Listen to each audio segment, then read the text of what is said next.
Okay, so for this video, I'm going to go over how to turn your image a little bit more stark, but also how to do a pattern fill.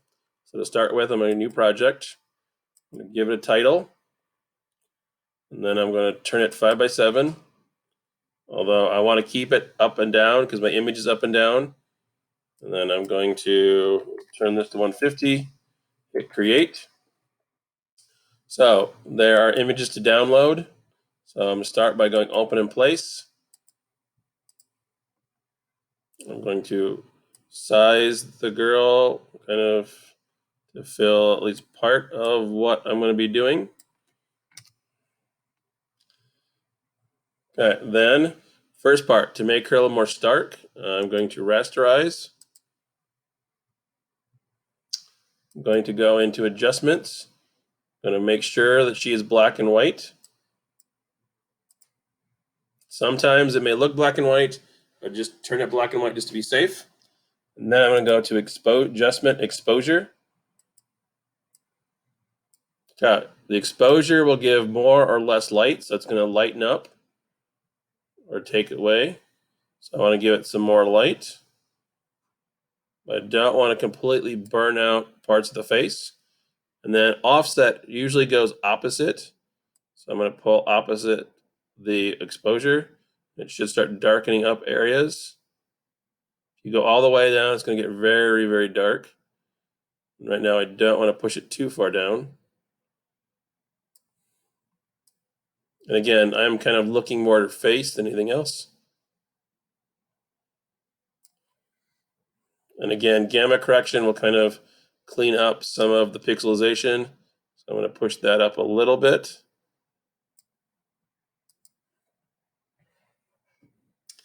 Okay, so there's how to make the model more stark. Okay. So now I'm going to bring in more of a pattern fill. Okay, so depending on how you want to do this, again, the way I'm going to approach it, I'm going to fill in her hair. And again, the hair is a very awkward kind of a shape. There's different ways of doing it. So one way is if you come to your tools, find what looks like a pen. Make sure it says shape. And ideally where you click, it's kind of similar to the polygonal lasso tool.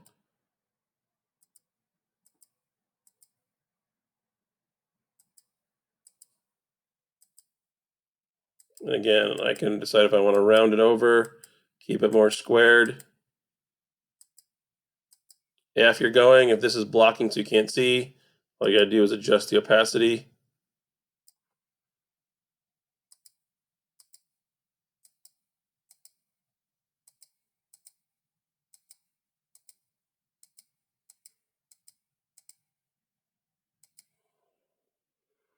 So this is one way of doing it.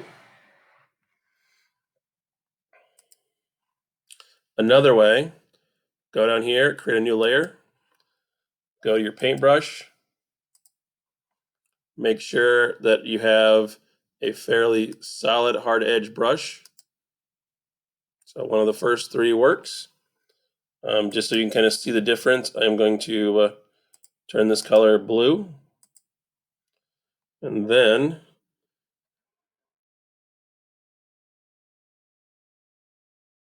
ideally paint where you want to fill in the pattern.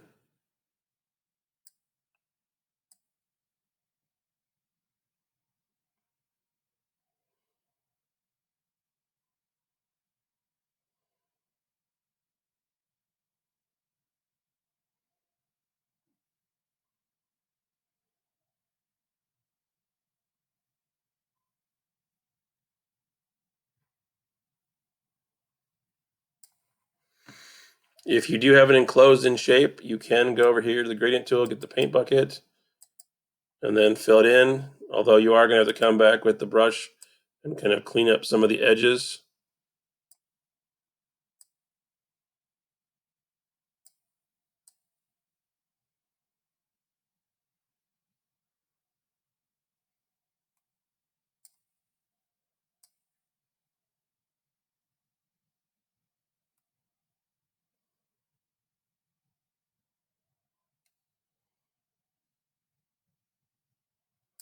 And again, if you want a little bit more finer point, shrink down your brush. You can come in here, you can cover over lines. You can make it kind of come to more of pointed.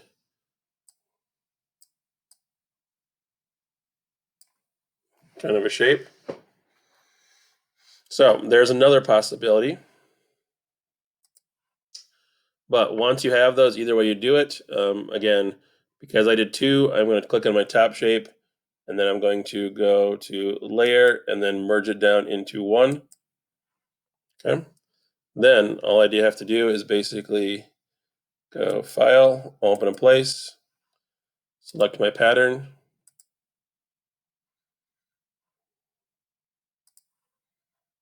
I'm going to position my pattern where it covers over main elements I want to kind of fill in.